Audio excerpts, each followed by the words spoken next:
Hey guys, Thunder E here, and we are recording with both the Galaxy Note 20 Ultra and the Galaxy S20 Ultra, and we're using the front-facing camera to start off this video.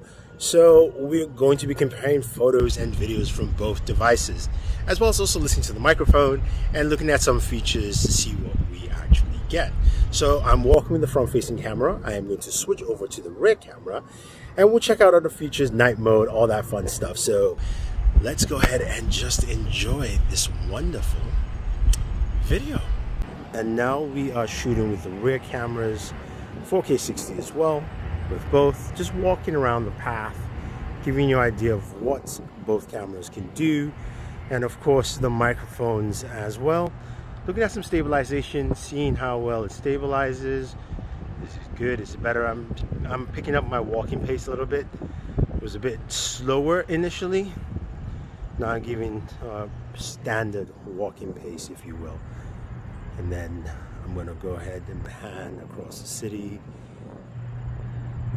So stabilization on both cameras looks pretty solid, and I think you will enjoy using either for recording video, but the dynamic range on the Galaxy Note 20 Ultra is just a little bit better than what we have on the S20 Ultra, especially just looking at the cloud texture, the grass in front. Pretty nice stuff.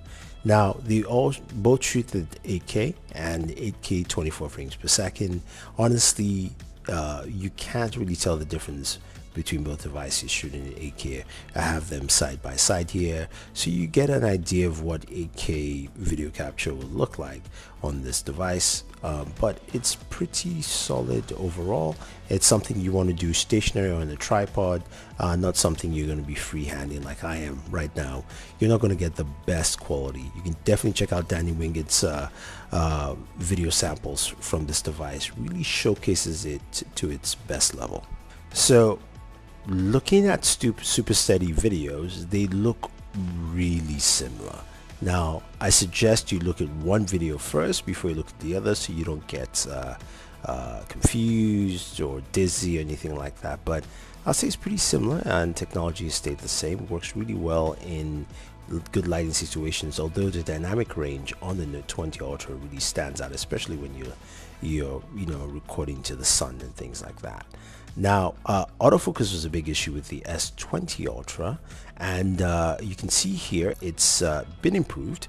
There is better autofocus speed, but you can still see some of that delay there, especially transitioning between the back of the phone to the grass or the ground.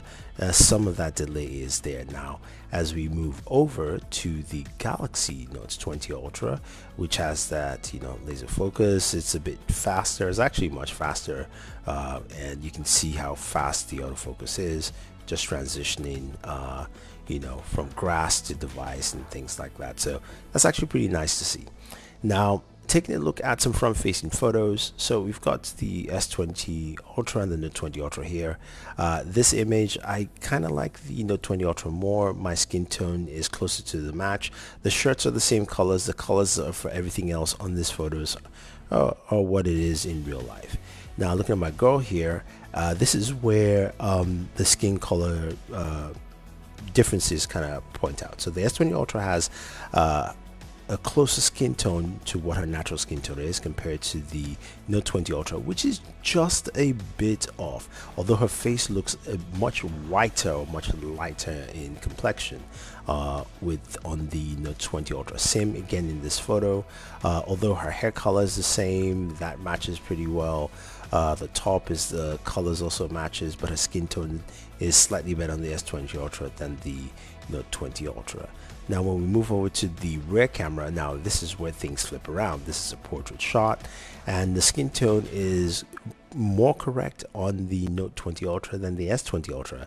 S20 Ultra adds a little bit more yellow tint to it, but again, I do like the bokeh at the back. Things look pretty nice. Now this is another shot here where You can see they're kind of similar, but again, the skin tone on the Note 20 Ultra is closer to what we have. The bokeh is also pretty solid all the way through for this shot. Now this one, it was a little bit different. Now this wasn't a portrait shot, but you can see the softening on the top of her head compared to the S20 Ultra photo, which surprisingly just looks more natural, realistic than the Note 20 Ultra photo. Now, of course, we had to throw in a food shot here at a burger. They both look really similar. You've got that natural bokeh effect because, of course, of the 108 megapixel camera, but the bacon is a little bit more contrasty, and the color of the bacon is correct on the Note 20 Ultra. So the Note 20 Ultra has a more accurate image color, if you will, overall. Now here is a old telephone booth turned into an ATM machine, and this is just a standard shot, and you can see the colors look good, everything looks nice, pretty solid dynamic range on both images, especially for this shot composition. Then we're going to move into a 5x zoom, where to me here the S20 Ultra feels a little bit sharper, or at least the colors also come out a bit bolder, while the Note 20 Ultra has a much more flatter color tone, which is actually correct for this image, but again, both of them still look really good. Now the very next image we jump to, this is an ultra wide shot. This is from my rooftop in Brooklyn here. This is where the dynamic range on the Note 20 Ultra really stands out. It was a cloudy day, there was some light coming in.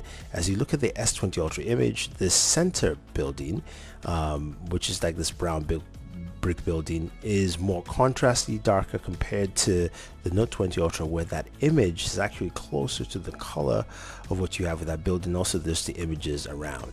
Now we know this devices have zooms on there, so we went over and jumped into a 5x zoom, and you can see again the color representation of the green building in the back is pretty solid, while it's much lighter on the S20 Ultra. Again, you can even just compare the contrast on the buildings around, but again, you're looking at some of that dynamic range come to play. Look at the sky as well. In both images you see there's just more composition on the Note 20 Ultra. Now as we move into 10x zoom, which is probably just the two best usable zooms in this device, is 5 and 10. The rest is really just you just zoom in for the fun of it.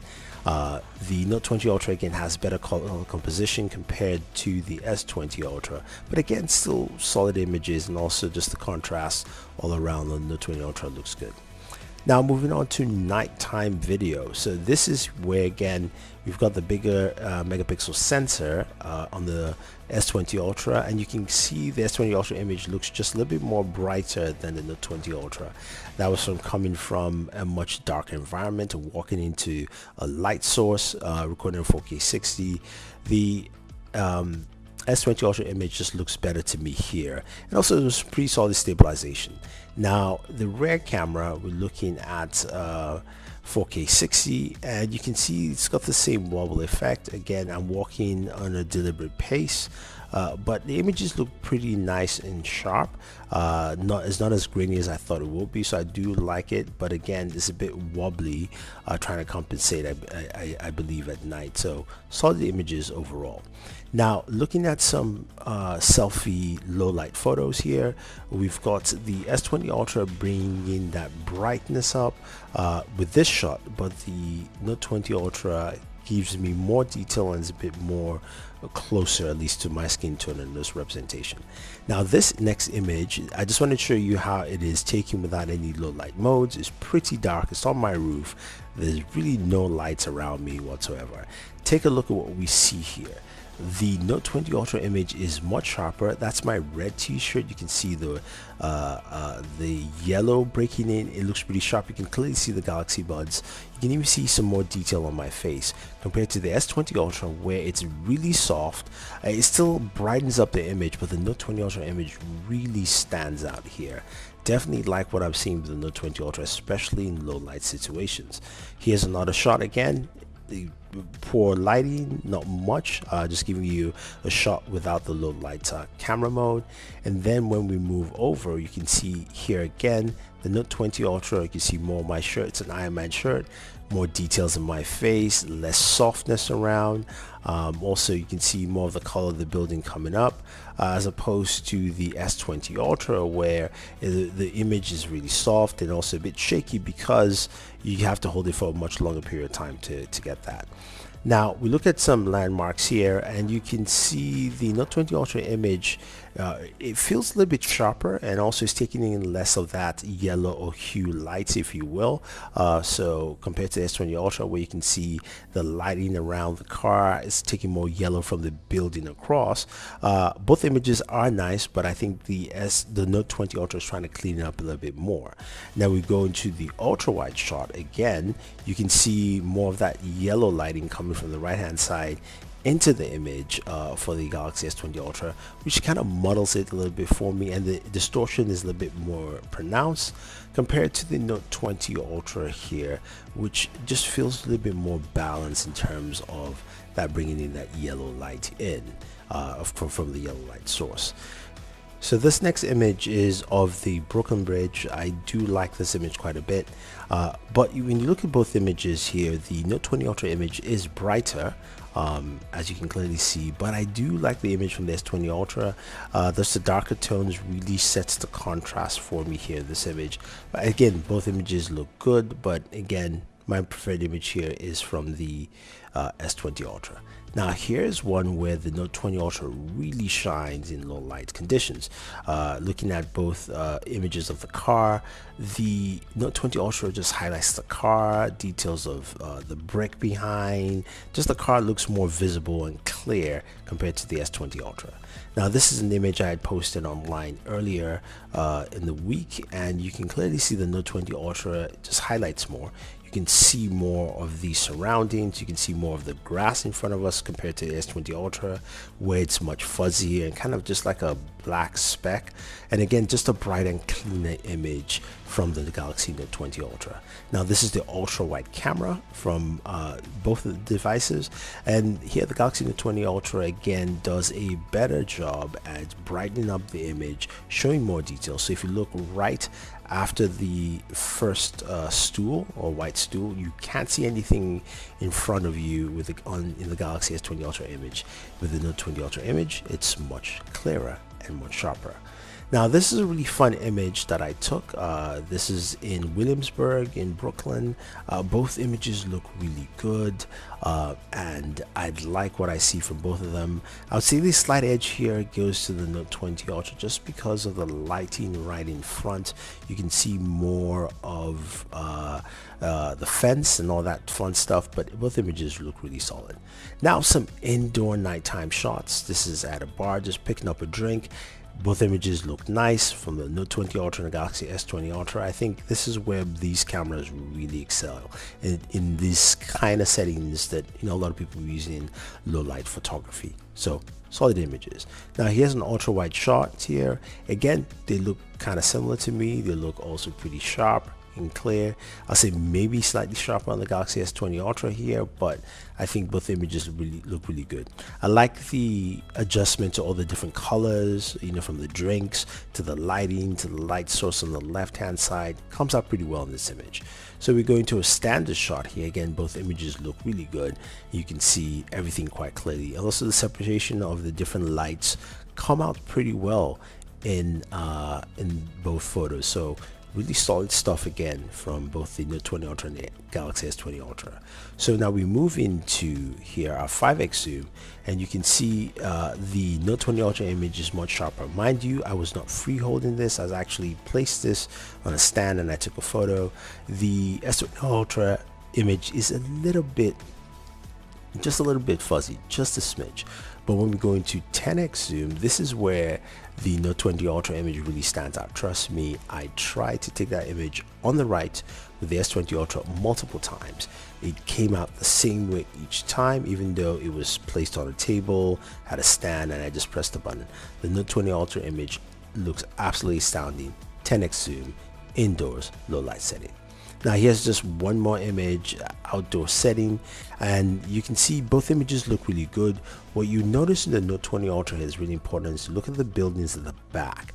It's a bit brighter and clearer with those buildings, although the lights tend to shimmer a bit more as compared to the S20 Ultra image, but both images are solid overall. So when you look at both devices, some images look really close, and there are also some differences as well. Now, just kick off with the negatives that we've seen. I think the Note 20 Ultra would have benefited from using the same camera sensor for the front-facing camera as the S20 Ultra. The front-facing camera is solid, it's really close, but I think whatever algorithms you're using, that sensor will actually have benefited them much more. Now, what I do like with the Note 20 Ultra is that the low light photography is absolutely solid. And in some cases, you can see it's drastically better than what you get with the Galaxy S20 Ultra. So that's a huge improvement. Video quality is also improved. The microphone has slight benefits over as well. And I'm glad they went away from the 100x zoom and keeping it at 50. 5 and 10x zoom are outstanding on this phone, especially in low light situations as well.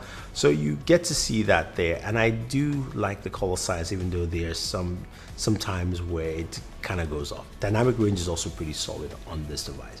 If you were to ask me who has the better camera, I would say it's the Galaxy Note 20 Ultra. It's improved, and it should be. I'm glad it has a better camera over the S20 Ultra, because you don't want the newer device to have a camera that is not as good as the device that came out earlier. So there you have it, guys. If you have any questions or any comments, let me know. If you want to see more videos like this, go ahead and smash that like button, subscribe to the channel, and always enjoy your entertainment.